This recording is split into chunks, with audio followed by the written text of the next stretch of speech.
The courtroom smelled of polished wood and nervous sweat, a heavy stillness hanging over the old wooden benches packed with onlookers.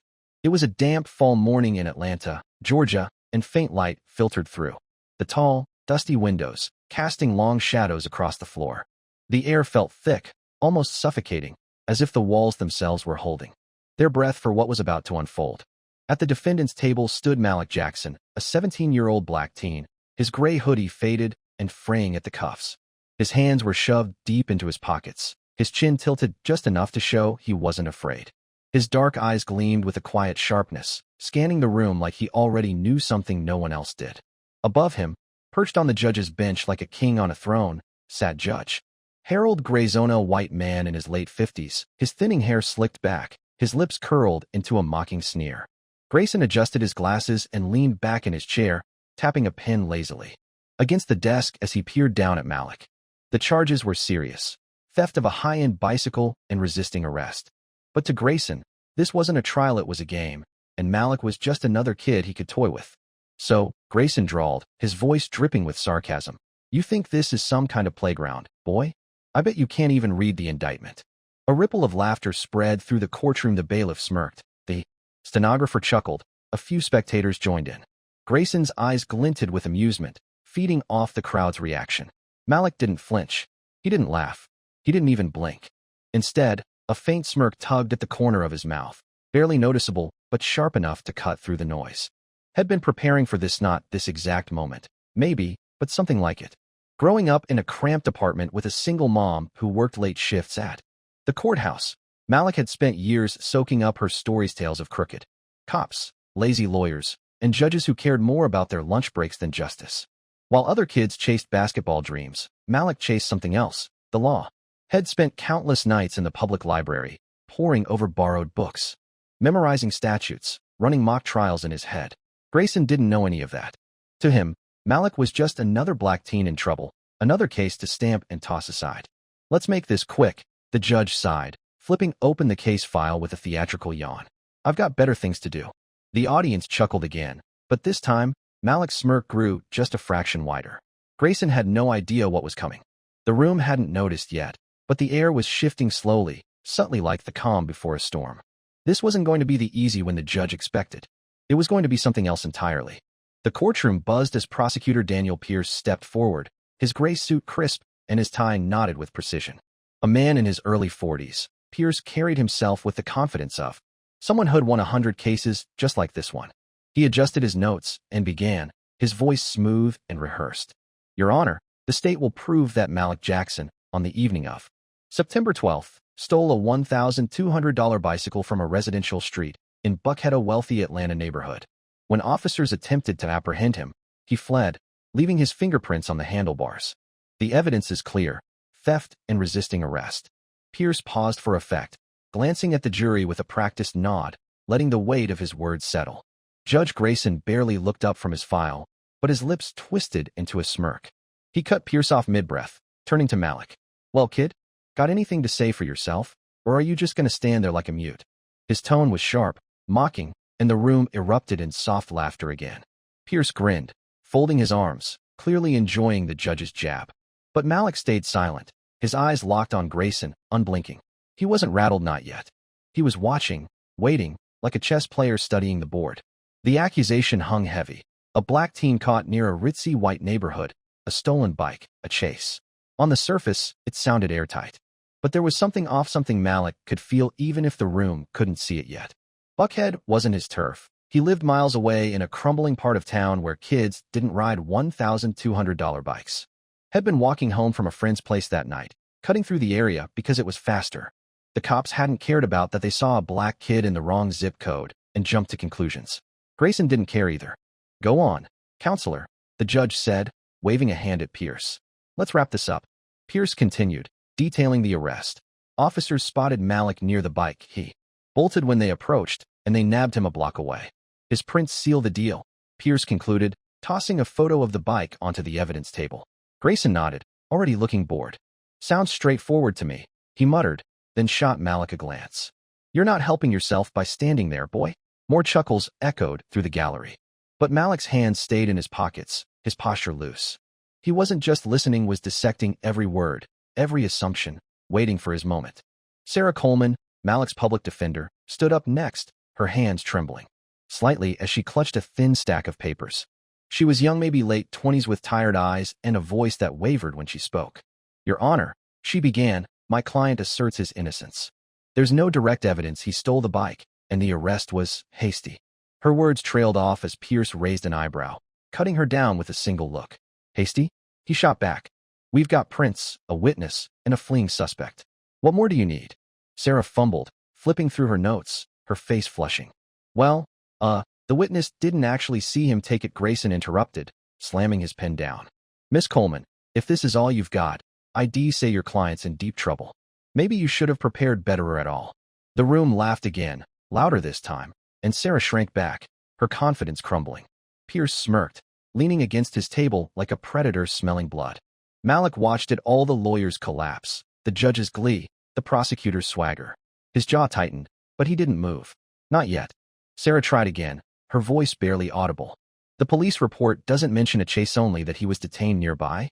She faltered under Grayson's glare. Enough, the judge snapped. If this is the best defense you've got, kid, I'm afraid you're looking at a cell by lunchtime. He leaned back, crossing his arms, his smirk widening as the gallery snickered. Sarah sat down, defeated, her head bowed. Pierce adjusted his tie, ready to seal the deal. Then Malik moved. He placed a hand on Sarah's shoulder, his touch firm but gentle, and whispered, "Let me handle this." She looked up, startled, but before she could protest, he stepped forward. The room went quiet, a hush falling over the crowd. Your Honor, Malik said, his voice steady, cutting through the tension like a knife. I'd like to represent myself.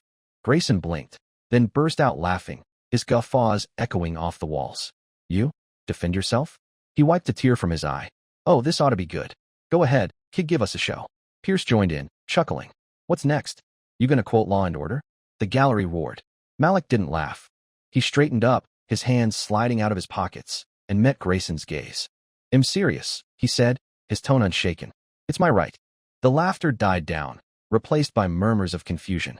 Grayson's smirk faltered for a split second, but he waved a hand. Fine. Waste our time. Proceed. Malik nodded, a flicker of something dangerous in his eyes. The game was on. Malik took a slow step forward, the scuffed soles of his sneakers squeaking faintly against the polished floor. The room watched, half amused, half curious, as he adjusted his stance. Your Honor, he began, his voice calm but firm, before we go any further, I'd like to see all the evidence the prosecution's got. Pierce snorted, rolling his eyes. You think you're Perry Mason now, huh? But Malik didn't bite. He turned to Grayson. It's my right under discovery. I want the police report, the witness statement, everything. Grayson sighed, clearly annoyed, but nodded to the bailiff. Get him the file. Let's humor him. A stack of papers was handed over, and Malik flipped through them with a speed that surprised the room. He stopped on the police report, then looked up at Pierce. You said I ran from the cops. Where's the footage? Body cams, street cameras, anything? Pierce shifted, caught off guard. There wasn't a camera nearby, he admitted, his confidence slipping. Malik pressed on. No footage. Okay, then where's the evidence of a chase? Mud on my shoes. Torn clothes? The report says I was detained calmly a block away. The gallery murmured, heads turning. Pierce scrambled. Your prints were on the bike, that's enough. Malik nodded, unfazed. We'll get to that. But first, let's talk about your timeline. He held up the report. The theft was reported at 8:15 p.m. You say I was caught at 8:30. Where was the officer when it happened? Pierce hesitated, and Malik didn't wait. I've got a feeling he wasn't even there. Grayson's brow furrowed, his amusement fading. What are you getting at, kid? Malik met his eyes. I'm getting at the truth. The room buzzed as Malik revealed a piece of his story, not the whole twist yet, just enough to hook them. I've been studying law since I was 12, he said casually. My mom works here, cleaning up after cases like this.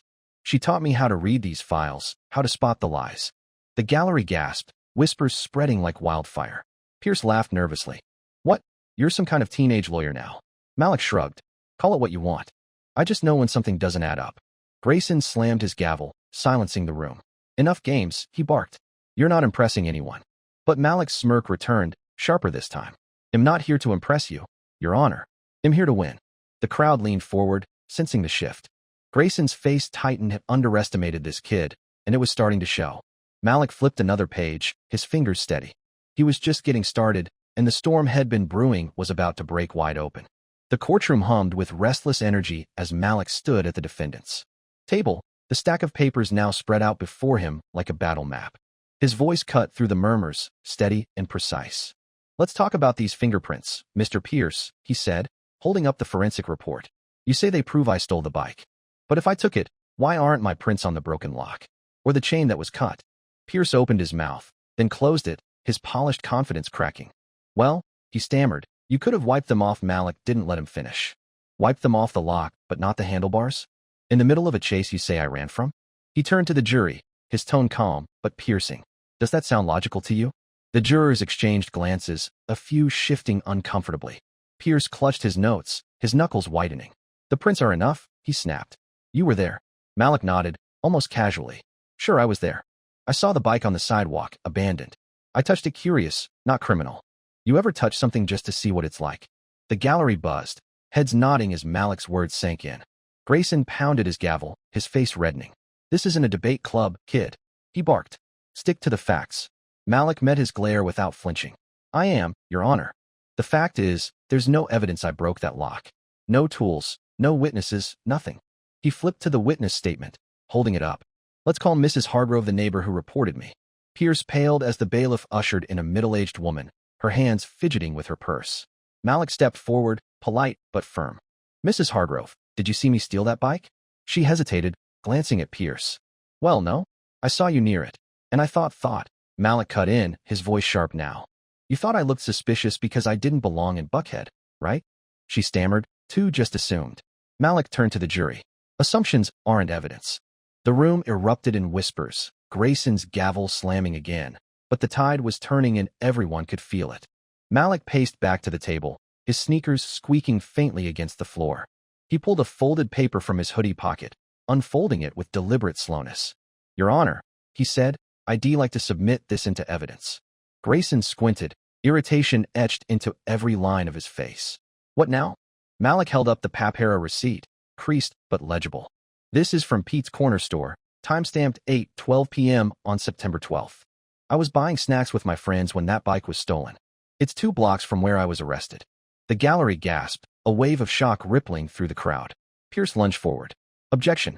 This wasn't disclosed." Malik cut him off, his voice rising for the first time. "It's public record, Mr. Pierce. I got it from the store myself. You didn't bother checking my alibi, did you?" Grayson snatched the receipt from the bailiff, scanning it with a scowl. "This proves nothing," he growled. "You could have faked it." Malik smirked, pulling out his trump card. "Then let's check the GPS logs from the patrol car. The report says Officer Daniels was at the scene at 8:15. If he was, his car's data will back it up." Pierce froze, his face draining of color. Grayson's eyes narrowed. "What are you implying?" Malik stepped closer, his voice steady as steel. "I'm implying Officer Daniels lied. He wasn't there when the theft happened and rolled up later and saw me walking by. Check the logs." The room fell silent, the weight of his words hanging heavy. Grayson hesitated, then nodded to the clerk. "Pull the data." Minutes ticked by, the tension thick enough to choke on, until the clerk returned, her voice trembling. "The car was 3 miles away at 8:15, Your Honor." The gallery exploded shouts, gasps, a juror dropping her pen. Pierce slumped into his chair, hands shaking. Grayson's gavel pounded, but his authority was slipping. "Where'd you get this, kid?" he demanded, voice tight. Malik met his gaze, unflinching. "My mom works here. She showed me how to request public records. I've been digging since the day I was arrested." The twist landed like a thunderclap. Malik wasn't just a kid. He was a force, armed with knowledge no one saw coming. Malik turned to the jury, his voice ringing clear. "This case isn't about evidence, it's about prejudice. I was arrested because I'm a black kid who walked through the wrong neighborhood. No chase, no theft, just assumptions." He pointed at Pierce. "The prosecution ignored my alibi." He faced Grayson, and this court let it happen. But the law doesn't bend for bias, not today. The jurors leaned forward, rapt, as Malik laid out the cracks. No video, no tools, a lying cop, a solid alibi. They wanted a scapegoat, he finished. They got the wrong guy. The room was electric, every eye on Malik. Pierce tried to rally, stammering about procedure, but his words drowned in the crowd's murmurs. Grayson gripped his gavel, his face a mask of fury and disbelief. "You done?" he snapped. Malik nodded. "Yes, sir. Now it's your turn." The judge glared, then turned to the jury. "You've heard it all. Deliberate." But the deliberation was quick. 10 minutes later, the foreperson stood. We find the defendant not guilty. Chaos erupted, cheers, applause, a few boos from the back. Grayson slammed his gavel, his voice hoarse. Case dismissed. He shouted, but it was too late. Malik had won. As the crowd surged, a reporter in the gallery pulled out her phone, uploading a clip shed recorded. Grayson's early mockery can't even read the indictment followed by Malik's takedown. The video hit the internet like wildfire, racking up views before Malik even left the room.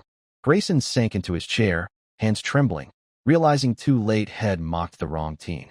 Malik stood tall, the storm head unleashed still roaring around him. Judge Harold Grayson sat alone in his chambers that night, the faint hum of the courthouse fading into silence. The viral video, his own words twisted into a public indictment, played on loop. Across news feeds, "I bet you can't even read," followed by Malik's calm, devastating rebuttal. By morning, his inbox overflowed with complaints. His phone buzzed with calls from the Judicial Review Board. The Atlanta Chronicle ran a headline: "Judge mocks teen, gets schooled in court." Grayson's career, built on decades of stern rulings, teetered on the edge. The next day, he was summoned to a closed-door meeting.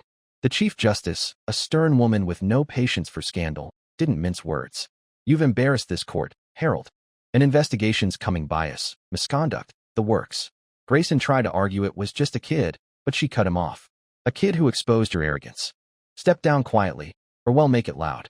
He left the room a shadow of himself, staring at the framed degrees on his wall, now meaningless. Alone with his thoughts, he replayed Malik's final words: "The law doesn't bend for bias," and wondered how long he'd let it bend under his watch. Malik walked out of the courthouse into a swarm of flashing cameras and shouting reporters. "How'd you do it? What's next?" He pulled his hoodie up, ignoring the noise, until his mom, Tanya, pushed through the crowd. Her eyes were wet with pride as she pulled him into a tight hug. "You scared me, boy," she whispered, her voice breaking. "But you did it." Malik grinned, scratching his head. "Had to, Ma. You taught me how." Word of his victory spread fast. By week's end, Emory Law School emailed an offer for a full scholarship. Impressed by his unprecedented legal instinct, Malik stared at the letter, his hands shaking. Had never dreamed of college, let alone law school. Money was too tight, life too hard. But now, he saw a path. "I'm gonna be a lawyer," he told his mom that night, sitting at their chipped kitchen table. "Not just for me, for everyone who can't fight back." Tanya smiled, tears falling. "That's my boy." The neighborhood threw a party, fried chicken, music blasting, kids running wild. Old folks called him a hero. Teens slapped his back, grinning. Malik didn't feel like a hero, felt like a kid who'd gotten lucky. But as he watched his community rally around him, he knew this was bigger than one win. It was a spark. The video hit 1 million views in days, sparking debates online. "This is why the system's broken." One comment read, "Kid's a genius, give him a medal." Said another. Malik did a local TV interview, his hoodie swapped for a borrowed button-up. "I didn't fight just for me," he said, his voice soft but firm. "I fought for every black kid who's been judged before they even get a chance. For every person who's been ignored. We've got to keep pushing together." His words struck a chord. Protests flared outside the courthouse, demanding Grayson's removal. Legal aid groups reached out, asking Malik to speak at events. He hesitated. Fame wasn't his goal, but agreed, knowing his voice could help.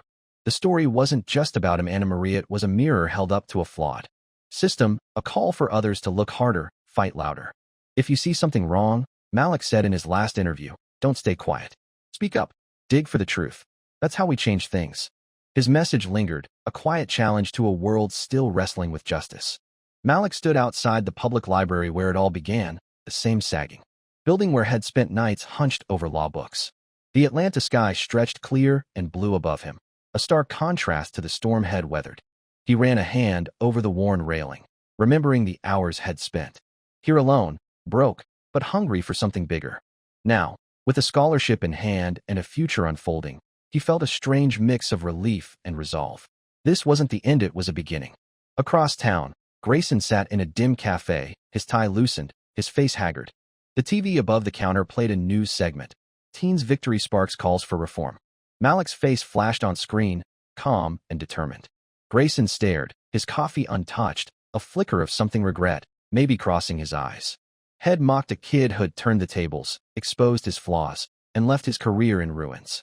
For the first time, he wondered what else had missed in all those years behind the bench. The city moved on around them, cars honking, leaves skittering across sidewalks, but Malik's story lingered. It wasn't just a courtroom win. It was a crack in the system, a glimpse of what could be. A black teen had made a judge, a prosecutor, and a whole precinct blink, armed with nothing but his mind and a mother's lessons. But how many others, the story asked, never got that shot? How many Maliks were out there, silenced by bias or buried by a system too quick to judge? The question hung heavy, unanswered but urgent. If this moved you, the narrator's voice would say in a YouTube video, don't let it stop here. Share it. Talk about it. Fight for it. Justice doesn't come free, it starts with us. Malik took a deep breath and walked away from the library, his steps firm, his purpose clear. Grayson stayed seated, staring into his cup, a man left behind by the truth head refused to see. And somewhere, in the noise of a changing world, a spark flickered small, but growing.